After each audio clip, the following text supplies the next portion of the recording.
దానికి కోసం Yes. ఇది కాదు. ఇప్పుడు నేను ఆల్రెడీ 10వ నామినేషన్ వేయడం నేను సార్ కూర్చోండి. 42 years నుంచి. నాకు తెలుసు సార్ మరి మీరే దాని ఏమంటారంటే సొంతంగా గవర్నమెంట్ ముగిసిందారు సందర్భం చేస్తున్నారు. ఆ వ్యాన్కి స్టెక్కరింగ్ చేయమన్నారు. ఇప్పుడు నుంచి చేశారు. నేను నామినేషన్ చేసిన స్టెక్కరింగ్ ఆ బొమ్మ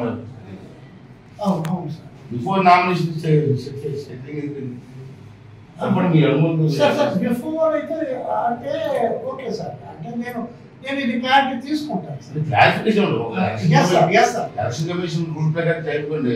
ఆ కాగితం నాకు చెప్పి అని క్రెడిట్ కొంతమంది ఎంఆర్ఓస్ కానీ సార్ మీ బొమ్మలు కూడా తీసుకున్నారు.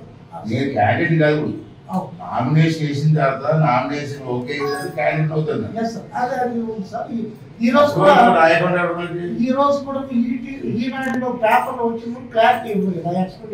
మీకు తెలుసుకుంటే మీ ఇన్స్ట్రక్షన్స్ ఫాలో అవుతుంది ఫాలో అవ్వకుండా ఉన్నాం. కాకపోతే వితౌట్ ఏమీ లేకుండా ఎన్నో సార్ రోడ్డు మీద గవర్నమెంట్ స్థలాలు ఎక్కడ బోర్డు ఉండకూడదు. అది ఓకే సార్. నా ఇంటి నుంచి బోర్డు వరకు మీ ఇంటి మీద మేము అడగలేదు సార్.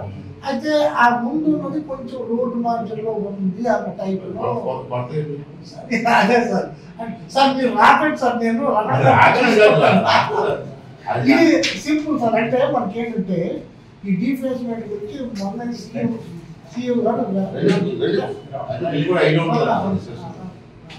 ఇక్కడ ఏమన్నారంటే from all government offices campus all wall writing posters papers cutouts banners flags etc.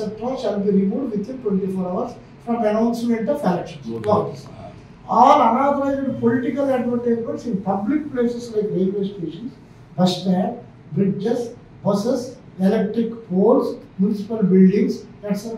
shall be removed within 48 hours from the announcement of elections. Yes, sir. Moodovi ఏంటంటే all